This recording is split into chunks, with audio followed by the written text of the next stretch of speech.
बात है उस जमाने की जब मैं छोटा बच्चा हुआ करता था, स्कूल जाया करता था। तब मेरे कानों ने पहली बार ये मधुर संगीत सुना। हाँ, उस समय खास समझ नहीं आ रहा था कि ये क्या बकलोरी चल रही है वे, लेकिन देखने में मजा आ रहा था। और सीजन 2 आते आते लगने लगा मैं भी हॉकिंस का ही निवासी हूँ। डस्टिन मेरा भाई है, 11 मेरी यार।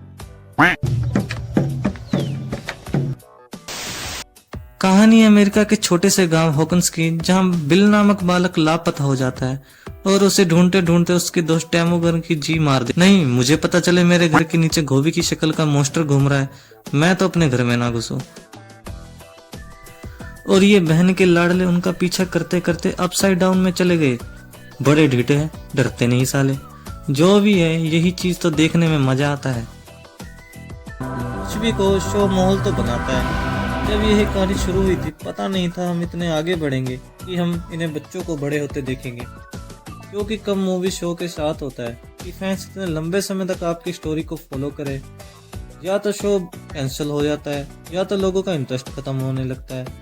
जहाँ तक मुझे याद है ऐसा इम्पैक्ट है हैरी पॉटर ही सेम कनेक्शन उन्होंने बिल्ड किया था कि हमने उन्हें बड़ा होता हुआ देखा था मूवीज में। लेकिन हाँ, स्ट्रेंजर थिंग में लगा बच्चे जल्दी बड़े हो गए। कॉम्पलन की शक्ति और वही same experience test Stranger Thing ने दिया, एक strong emotion connection. Harry Potter की बात निकली है तो एक बात बताता हूँ जो स्ट्रेंजर थिंग ने हैरी पॉटर और दूसरों मूवियों से अलग किया, जो कि अच्छा किया। ज्यादातर क्या है, बच्चों के लिए जो मूवी शो बनाते हैं ज्यादातर लाइट कलर टोन में जाना पसंद करते हैं, है ना। सीधी सी बात है, मासूम बच्चे हैं, मासूम होते नहीं करते। लेकिन स्ट्रेंजर थिंग उल्टी दिशा में भागा और डार्क टोन पकड़कर भागा, जो ऑडियंस के लिए यूनिक और स्ट्रेंजर थिंग के लिए रिस्की था कि बच्चों को डार्क टोन के साथ प्रेजेंट करना। इसलिए तो नेटफ्लिक्स स्टूडियो ने डफर ब्रदर को रिजेक्ट किया। लेकिन डफर ब्रदर को पता था इसमें दम है कि ये ऑडियंस को पसंद आएगी, क्योंकि आज देखो तो ये दुनिया के टॉप वेब सीरीज में नहीं है बल्कि टॉप 5 में से एक है। भले ही ये वेब सीरीज बच्चों के लिए बनाई गई थी लेकिन इसे देख के बड़े रहे थे।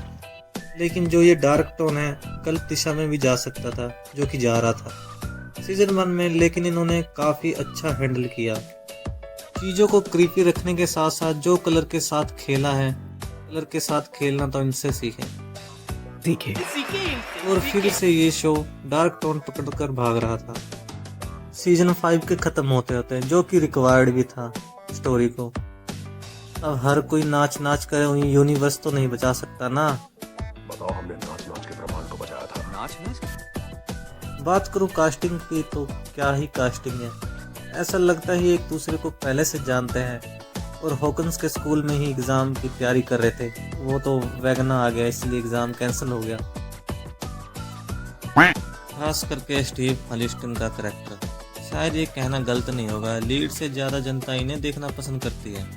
भले ही कुछ मत करो, बस साथ में दिखाओ यार, कमाल की जुगलबंदी है दोनों में। मैं तो कहता हूँ हटाओ फिकना फेंकना हो, इनके ऊपर शो बनाओ। बता रहा हूँ दोनों वही रेटिंग ला कर देंगे। हर कोई शो में अपने अपने रोल में बेस्ट लगता है, सिवाय इसके। वैसे भी लड़कियों को कौन समझ पाया है दिए हैं जिन्हें देखकर हम हंसे भी हैं और सबकी फटी भी है। स्टीव के घने बाल, मैक्स का हवा में उड़ना, एडी का अपसाइड डाउन में कॉन्सर्ट, माई की ऑटोमो का और आइका को गाली देना, सच में वो तो वैगनर से भी ज़्यादा शॉकिंग था। और अभी ये अपनी पूरी कहानी को सीजन 5 में कंक्लूड करने जा रहे हैं। चीज़ें आउट ऑफ कंट्रोल होती दिख रही हैं। जहाँ एक गेट नहीं संभाला भाई पर एक गेट खोल दिया वैगनर ने। वो क्या है ना, आने जाने में परेशानी ना हो। मानो कह रहा हो, बिल बेटा तेल लेकर रेडी रहे, आ रहा हूँ। भड़का हुआ है, पारा गर्म है भाई का। दंगा फसाद करोगे तो सामने वाला गुस्सा नहीं करेगा तो क्या करेगा। मतलब अपसाइड डाउन में ये ऐसे घूमते हैं जैसे ये नानी के घर में आए हो।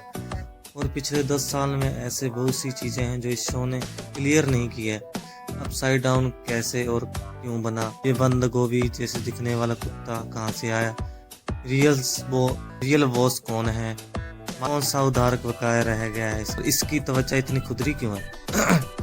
4 प्लस क्यों नहीं लगाता। होप ये फाइनल सीजन सारे सवालों का जवाब दे। और अच्छी बात ये है कि सीरीज़ के क्रिएटर्स और नेटफ्लिक्स खुद काफ़ी कॉन्फिडेंस लग रहे हैं